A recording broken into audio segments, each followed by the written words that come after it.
What's going on, guys? This is Empty Box, and today I got some Battlefield 3 Rush on Wake Island. Playing to the attacker side, gonna be using the recon kit and maybe an engineer kit that I pick up along the way. I don't know. I haven't seen this gameplay ever before. Anyways, I do want to talk about the gameplay this time because I think the gameplay is a little bit more interesting than the standard gameplay. And, well, I think it is one of my better played games until the end portion where I just end up kicking myself in the face.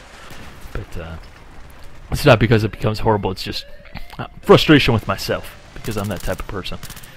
Anyways, you saw me spawn in there on the Amtrak, first spawn of the game right there, and instantly I'm next to the objective.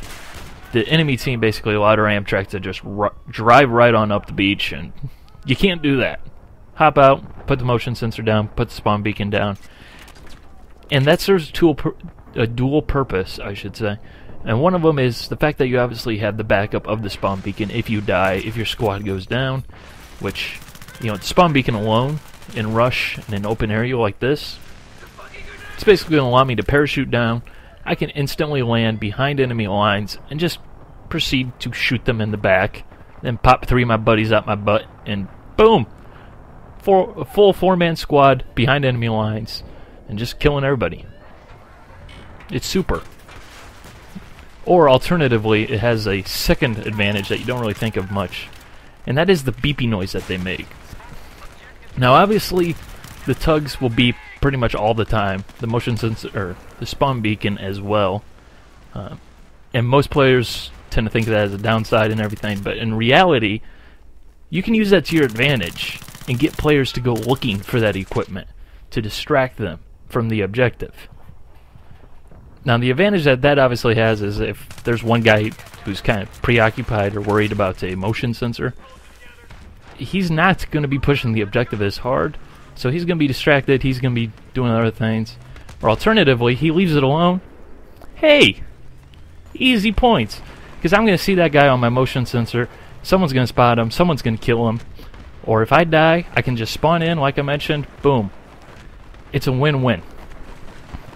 Just very powerful tactic, something you should be aware of, and well, right up here I don't make good use of it, but that's beside the point. So I'm pushing up to this next flag. I already got my MCOM attacker ribbon once, and I like this flag route right here. Actually, I should say MCOM route. You know, going on this beach is very dangerous. You're very in the open, and this note right here I want to talk about as it's on my screen.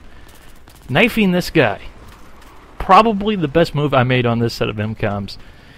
Not because of the fact that I got free dog tags or anything, because I like free dog tags, but the fact that, like I mentioned earlier, one guy in Battlefield can easily become four in an instant. By knifing that guy, I kill him, I remove his spawn point, and I don't put myself on the radar, so until that MCOM goes off, nobody knows I'm here. By then, you can see where I got some blue Doritos moving in on the screen. Cool Ranch, I do believe. And it's game over from there. No one can even push over. No one even tries. Again, terrible defense here. Just gets them steamrolled. So that's 3 out of 3 MCOMs down. 3 out of 3, we're not even 4 minutes in. I like it. You see a bunch of guys wearing black running around. I'm not even concerned about them. Straight to the objective. Don't bother wasting ammo. No need to draw more attention to myself. Just get on the objective. Plan it. Let that guy get a little bit too close. But again, letting a guy get close to the objective actually has a dual purpose again.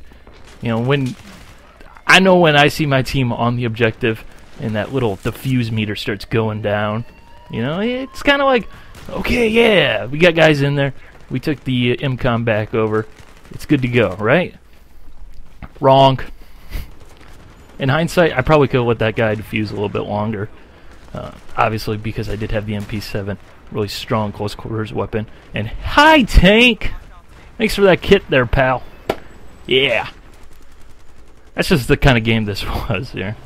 So we're 4 for 4. I get lucky as can be. And that guy turns around and the wrong time, and I get the swipe knife, and I still managed to kill him. I'm 4 for 4, destroyed that tank. Everything's going good, right? Everything's going my way. I'm going to get a perfect 6 for 6 game here. I swear, I'm going to do it. I want to do it. So pushing up here, I really probably should not have been running this route because it's pretty stupid. You're so in the open. But unfortunately for the enemy, they don't pick me off here. Instead, just watch this shenanigans. Reload way too soon.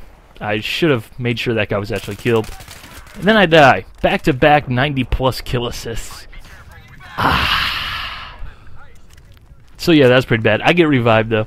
Doesn't really matter. I see this guy. He's running to the left. He's going to shoot that guy to the right. He doesn't have a shot on me. I'm going to flick that laser sight back on, come around prepared just for hip fire, mow that guy down, push on into the objective, and here's another fail. Oh, hey, yeah, there's totally not a guy shooting at me. Total fail. Total fail. Not going to lie. That was pretty bad on my part. Just completely did not see that guy, didn't see the bright orange arrow over his head. And unfortunately, the streak ends there. And I was on the objective. I could have had 5 for 5. That would have been so good. But alas, not to be.